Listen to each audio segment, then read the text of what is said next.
What's up, Conquerors? My name's John Emmons, founder of Dominus. In today's video, I'm going to be talking about one of the 3 pillars of biblical masculinity, pursuing your purpose. Now, it is my mission and purpose in life to equip men with the tools to take responsibility for their lives and steward everything God's given them.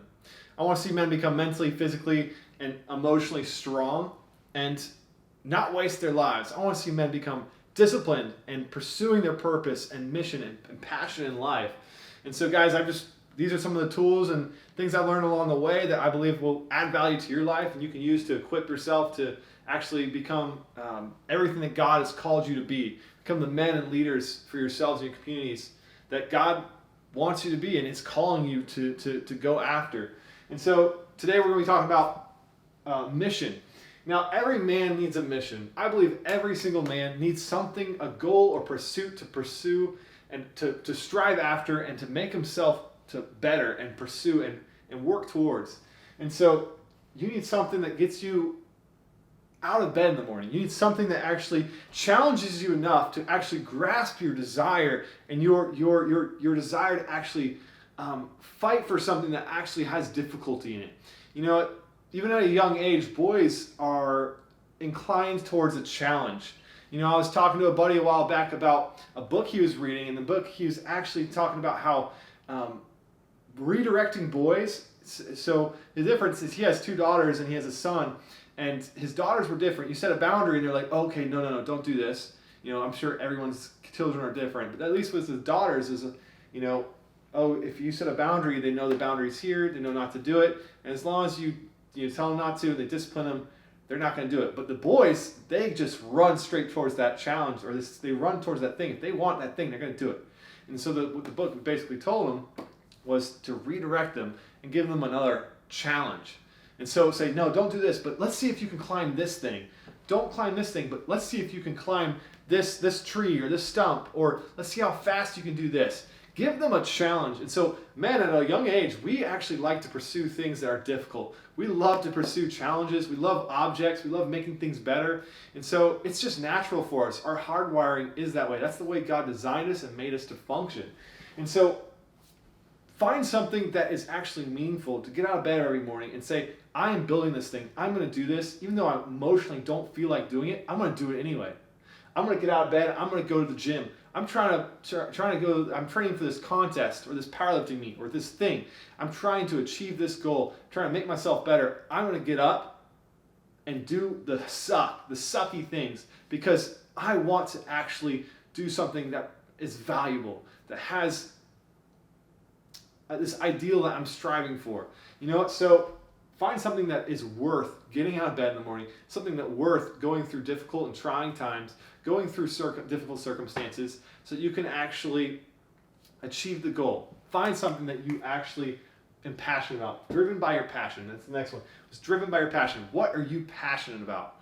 Narrow your focus into, think about things. Take a list of things that you're passionate about.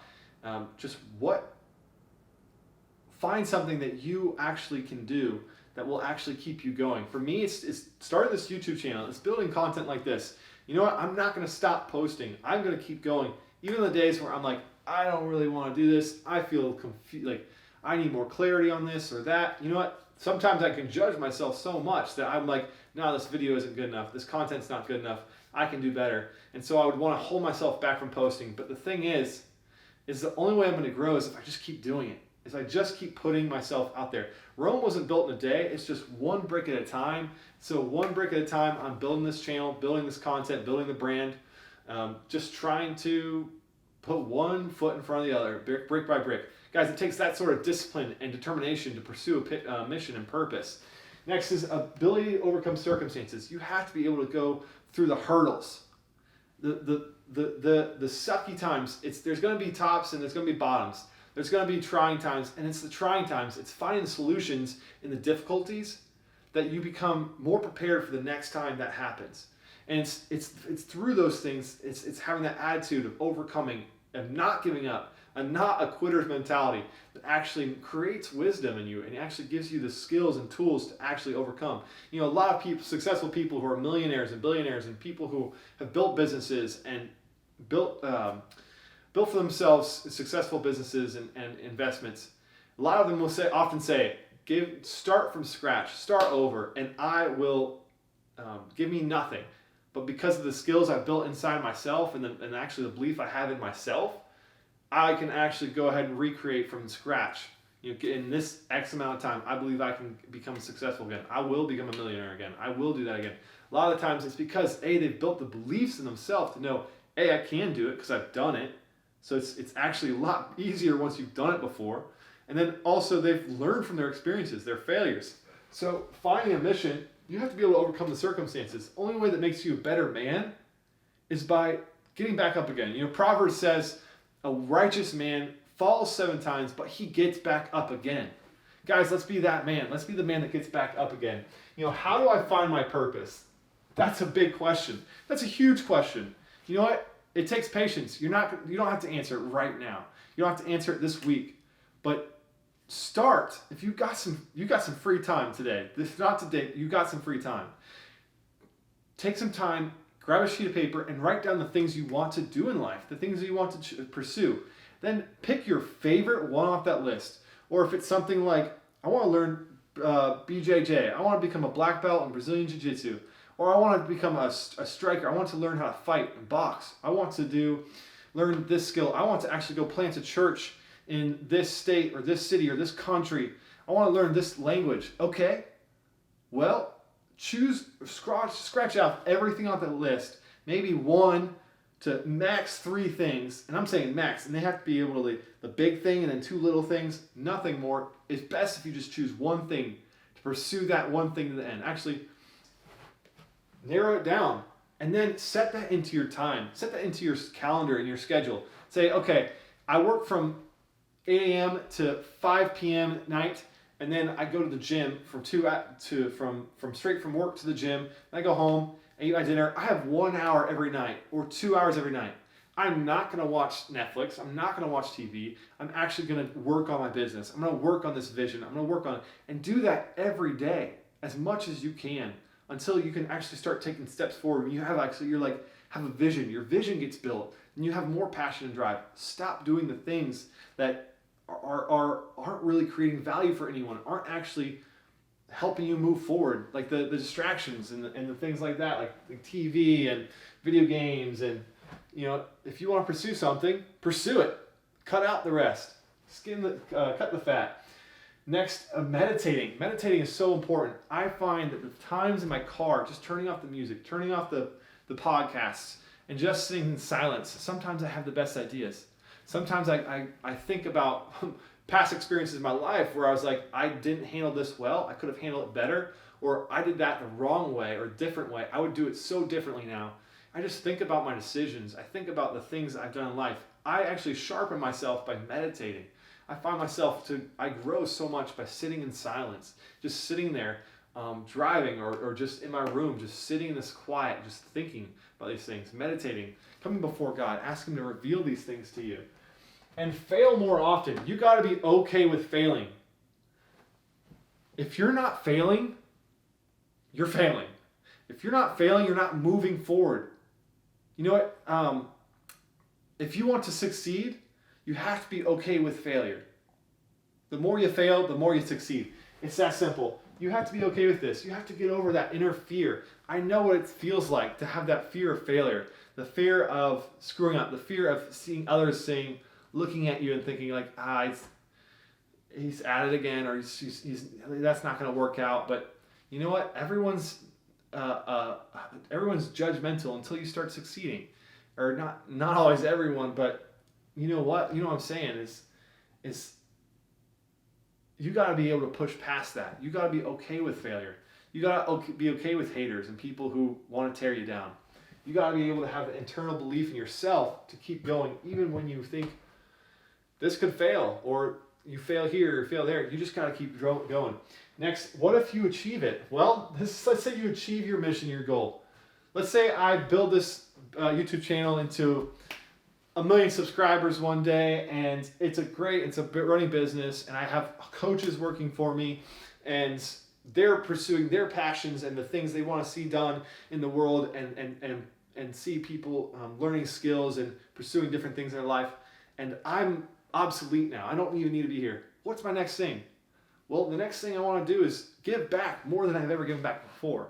Maybe building businesses in third world countries, maybe building schools and jobs in places that are less fortunate. So there's just different things you can do that you just got to find your mission. You just got to enjoy it. So first enjoy it, sit back, enjoy it, and then get yourself to that restless place. Let yourself become restless. Sit back until let's say you've enjoyed the fruits of your labor. That's great. God rested and said it was very good and just enjoyed it for a day. You know what? Like, sit back and enjoy what you created and the work you've done. It's okay to sit back and enjoy it. Then the restlessness starts. Then you start going, God, what's next? Then move on to the next thing.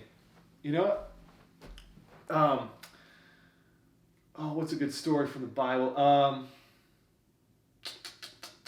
Now, I think a great story for this, of taking dominion and stewarding everything God's given you, a great story is, look at Joseph. Joseph was in a terrible situation. He was with his father in his father's house with his brothers. His brothers hated him and basically sold him into slavery. So he had a terrible experience. If anything, he should be, woe is me, downcast and depressed. But he found himself under Potiphar, and he began to steward what God gave him. Potiphar saw that God was blessing Joseph, and he put him into more responsibilities and then more responsibilities until he was managing his whole household. And eventually, unfortunately, Potiphar's wife actually began to become keen for Joseph. But Joseph would not sin against his master and sin against God. And so, when he turned and rejected Potiphar's wife and said, no, I'm not going to do this. Why would I do this? She accused him of rape, falsely accused him. He was thrown in prison. And then he began to steward again everything that God gave him there. He made the most out of everything he had. And so he chose to the purpose that God placed him in, just to make the most out of what God gave him at the time. God gave him a clear path forward, and he pursued it. He did it well. He did the job excellently until he found himself basically second command of all of Egypt. And he was faithful with the mission. The mission over this whole storyline is saving the people of Israel, his brothers and his father's house, basically saving them in the famine. But he didn't even know that at the time. He was just being faithful, stewarding what God gave him, doing the best he could with what God gave him, and doing that. And then eventually his brothers came from back home, and he was able to save them by giving them food and grain, got to meet with them again, but ultimately keep them from starving. And so it was because he was faithful with what he had. The mission event in the end was to save his family. He could look back at the dream he had in the beginning of his family bowing down to him. And he didn't know what that meant at the time, but God knew what he was going to use him for. So, guys, be faithful to steward everything God's given you. And if you have a very clear mission and vision, God gives you that gift, that's a gift. Run with it. But if you're not there yet, just hone in on yourself, work on yourself, steward everything God's given you, work on your body, work on you read some books, take in some helpful content, insights, and train yourself. Find mentors to learn from. Read the Bible, get in the scriptures every day. Just build these good habits in yourself to basically, so that if you're put in any circumstance, any situation, you can do a good job at it because God's built those disciplines and those skills and abilities inside of you. So, guys, if you like the content, hit the like button, comment, subscribe, and as always, be watchful, stand firm, act like men, be strong, and let all that you do be done in love.